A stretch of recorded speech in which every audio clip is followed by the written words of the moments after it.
हमारी पार्टी लोकसभा के ये आम चुनाव अकेले ही लड़ेगी। हमारी पार्टी यहाँ किसी भी गठबंधन व पार्टी के साथ मिलकर ये चुनाव नहीं लड़ेगी। विपक्ष के इंडिया गठबंधन को लेकर जिस प्रकार से सपा मुखिया ने एक सोची समझी रणनीति के तहत बीएसपी के लोगों को गुमराह करने के उद्देश्य से बीएसपी प्रमुख के प्रति गिरगिट की तरह अपना रंग बदला है। मीडिया में ये भी फर्जी व गलत खबरें प्रचारित की जा रही हैं कि ऐसा लगता है कि अब बीएसपी प्रमुख जल्दी ही राजनीति से संन्यास लेने वाली है। इसमें गरीबों, मजदूरों, बेरोजगारों तथा बहुजन समाज के सभी वर्गों के लोगों को बीएसपी से जुड़ना तथा इन्हें फिर सत्ता तक पहुंचना बहुत ज़रूरी है।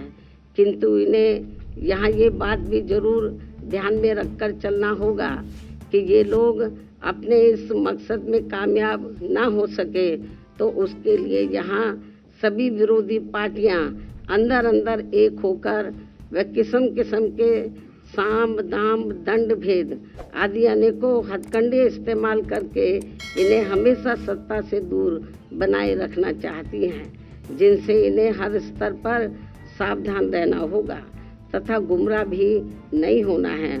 और इस मामले में ताज़ा उदाहरण ये है कि अभी हाल ही में विपक्ष के इंडिया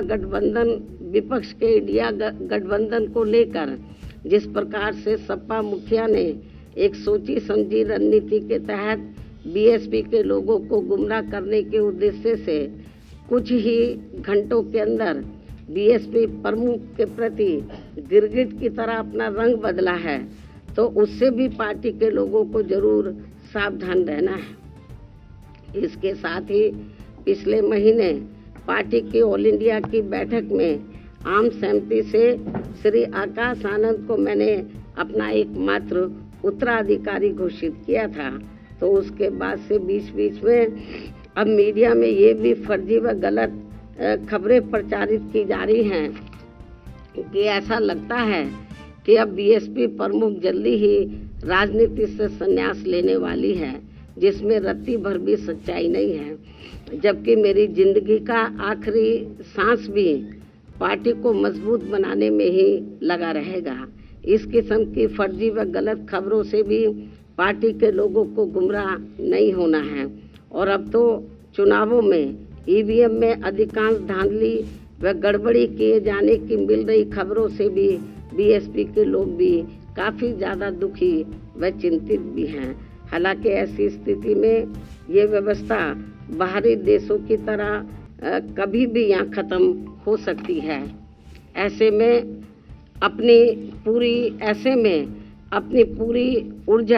पूरी ऊर्जा से पार्टी को मजबूत बनाने में लगे रहना है। अपनी पार्टी के लोगों को ऐसे में अपनी पूरी ऊर्जा से पार्टी को मजबूत बनाने में लगे रहना है। और यदि पार्टी के लोग इन सभी हालातों का मुकाबला करके अपनी पूरी ईमानदारी व निष्ठा से आगे बढ़ने की पहल करते हैं तो फिर हमारी पार्टी जरूर आगे बढ़ेगी।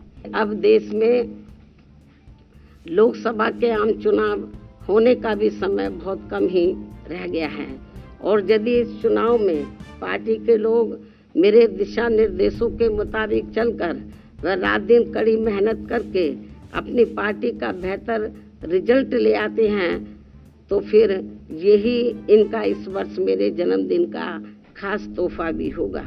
वैसे मुझे पूरी उम्मीद है कि पार्टी के सभी लोग अपने तन मन धन की पूरी ऊर्जा, शक्ति, एकजुटता तथा आपसी भाईचारे के साथ मिलकर लोकसभा का ये आम चुनाव पूरी दमदारी के साथ ही लड़ेंगे और केंद्र की सत्ता में अपनी प्रभावी भागीदारी भी सुनिश्चित करेंगे।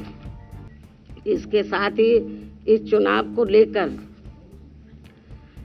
यहाँ मैं ये बात भी फिर से स्पष्ट कर देना चाहती हूँ कि हमारी पार्टी देश में जल्दी ही घोषित होने वाले लोकसभा के ये आम चुनाव यहाँ गरीबों एवं उपेक्षित वर्गों में से विशेषकर दलितों, आदिवासियों, अति पिछड़े वर्गों, मुस्लिम व अन्य धार्मिक अल्पसंख्यक समाज के लोगों के बलबूते पर ही पूरी तैयारी व दमदारी के साथ अकेले ही लड़ेगी। अपने आसपास और देश विदेश की खबरों से अपडेट रहने के लिए व्यू इंडिया टाइम्स को यूट्यूब में सब्सक्राइब, लाइक और शेयर करें।